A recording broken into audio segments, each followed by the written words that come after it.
Sunday on Denver 7. These dispensaries aren't working with these social equity delivery companies. We know that profit matters. Maybe it's a profit issue. Marijuana delivery in Colorado is a slow burn. We're going in depth on Denver's marijuana delivery industry and why it isn't catching on in the first U.S. city to legalize the drug. I mean, it's like a hellscape out there. And it's crushing for our morale to still see it. From trying to return home to fed up, how legal battles over debris cleanup in Boulder County are weighing on everyone trying to move forward. Plus, rocking out for a good cause, how you can show support for Marshall Fire victims today. Good morning and welcome to Denver 7 News. I'm Jessica Crawford. And I'm Katie LaSalle. Thank you so much for joining us. Hopefully you aren't feeling that time change too much this morning. Could have used that extra hour, but it is going to be a beautiful day. We're seeing sunny skies here across the metro area as the sun rises, silhouetted there downtown Denver under the mostly clear sky for the rest of the day as well. As you can see from Civic Center Park, it's dry. We saw a lot of melting yesterday. Daytime highs reached the 50s. We'll be seeing even warmer temperatures move in for this afternoon with high 50s, low 60s. We picked up a little bit of fresh snow over Long's Peak yesterday, but skies are clear there now. Temperatures again will return to the 60s this afternoon, but we will start to pick up a little bit of snow over higher terrain. Right now, clear and dry for most of the state, and temperatures currently were in the 20s and 30s over the majority of the metro area, teens and 20s into a lot of our mountain towns. If you're heading out for brunch, church this morning, mostly sunny by 9 o'clock, 39 degrees, 52 already by 11 o'clock, and then we'll stay dry into the high country for at least the afternoon hours, and then we'll start to pick up a little bit of that snow. It's going to be light to moderate with a few showers here across the plains. We'll talk more about our next cold front set to bring in some colder temperatures just in time for St. Patrick's Day coming up.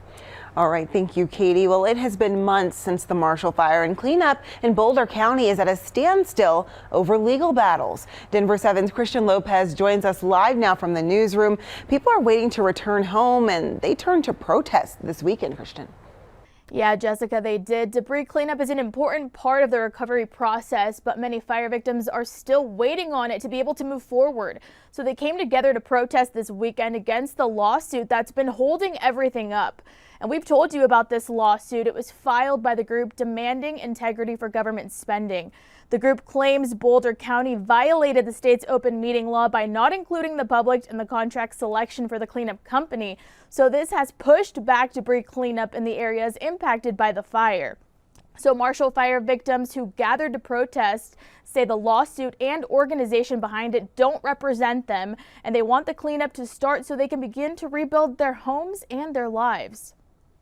There's a lot of uncertainty about how things are going to work out, when we're going to get back in our houses, when we're going to recover. Like even if the cleanup started on time, there's several months where it's going to happen. We don't know when it's going to get to our neighborhood. When can we make plans to build our houses again? And there are around 800 people who have signed up for the cleanup through the county, and the rest are hiring private contractors. Now, there is a hearing set for this Friday, and if the judge sides with Boulder County, then cleanup can get started pretty quickly after that. Reporting live in the newsroom this morning, I'm Christian Lopez, Denver 7. Christian, thank you. Well, Friday, we heard from Boulder County leaders about the legal issues.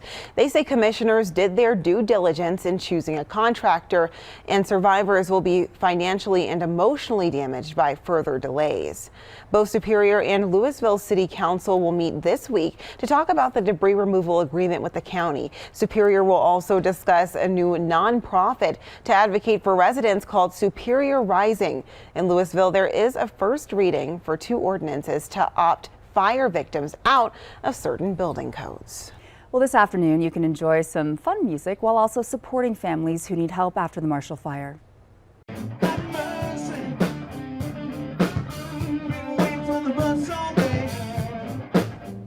Okay, this is El Loco Fandango, a ZZ Top cover band that will be performing at today's Marshall Stock concert. The event is the fourth in a series of benefit concerts organized by the band's drummer, Tim Elliott, who says this weekend's concert has a little something for everyone. So you can catch Tim's band and 4 others today at the venue on Cortez Street in Denver starting at noon. There is no cover charge, but donations for wildfire relief will be greatly appreciated.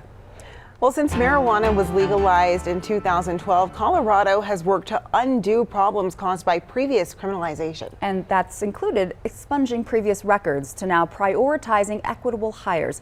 But this latest plan isn't really working as well as many had hoped. Denver 7's Micah Smith has a 360 in-depth look at the state of marijuana delivery in our state and the struggles facing the industry.